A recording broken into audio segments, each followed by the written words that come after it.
This morning I'm doing a little bit of an experiment. This is a sack silencer.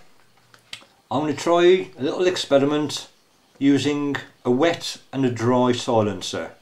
I'm not going into technical details at the moment. This is just a very simple test, just for my own, well, let's call it investigation.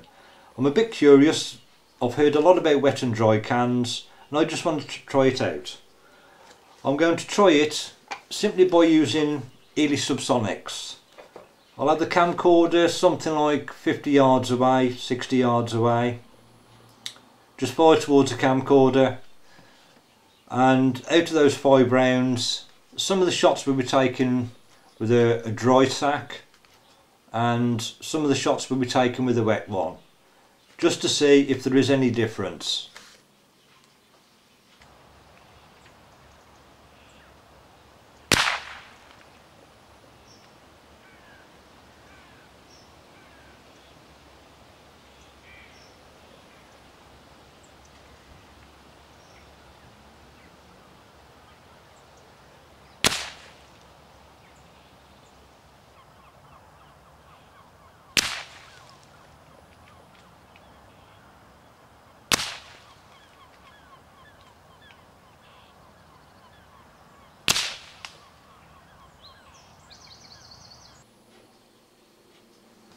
I think I'm going to carry on using the silencer in the dry condition for hunting.